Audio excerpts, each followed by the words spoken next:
Todd Phillips' Joker movie has finally cast two of the most recognizable characters in the DC Comics universe, but the choices may raise a few eyebrows. Per comicbook.com, child actor Dante Pereira-Olson is set to play a young Bruce Wayne, years before he steps into the cape and cowl to become Batman. In 2015, Pereira-Olson appeared briefly in another comic book adaptation, Marvel's Jessica Jones. Acclaimed British actor Douglas Hodge will take on the role of Alfred Pennyworth, a former Special Operations executive operative and Bruce's loyal butler and later legal guardian, following the deaths of Thomas and Martha Wayne. Pereira-Olson's involvement with Joker reunites him with Joaquin Phoenix, who plays Arthur Fleck, the failed stand-up comedian who eventually turns to a life of crime and becomes the Joker. Pereira-Olson played a younger version of Phoenix's character in the Lynn Ramsey psychological thriller You Would Never Really Hear. Pereira-Olson will also act alongside Brett Cullen, who takes on the role of Thomas Wayne. Cullen is perhaps best known as Goodwin from ABC's Lost,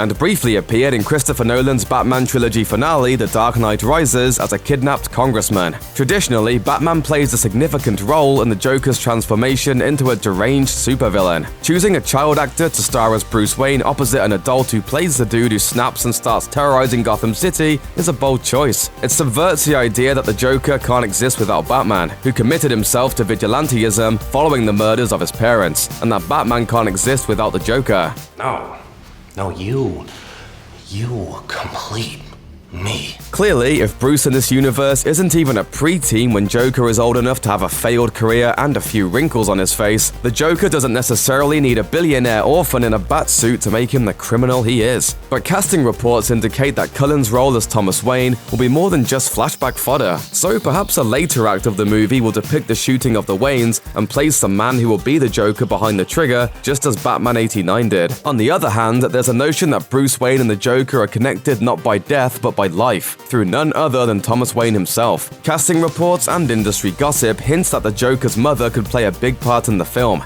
and one fan theory speculates that Batman and the Joker will be secret half-siblings. Sure, this theory is more than a little out there, but it does hold some weight. In the film, Thomas Wayne is reportedly a far less sympathetic character than he usually is. Instead of a talented physician and kind philanthropist who does right by all, he's reportedly a, quote, cheesy and tanned businessman who is more in the mold of a 1980s Donald Trump who runs for mayor of Gotham City. Arthur might be so overtaken with anguish and confusion following the revelation that Thomas is his father that he grabs a gun and shoots his biological father and his wife, Bruce's mother Martha, as a way to gain retribution for growing up without a father and to make young Bruce hurt in the same way he did. Or it might turn out that Alfred Pennyworth and the Wayne family won't play that larger role in the upcoming Joker film, appearing in limited or even cameo capacities rather than as crucial characters. After all, the movie is all about Arthur Fleck and his eventual change into the Joker, described as, quote, an exploration of a man disregarded by society that is not only a gritty character study, but also a broader cautionary tale. Find out the truth when Joker hits theaters October 4th, 2019.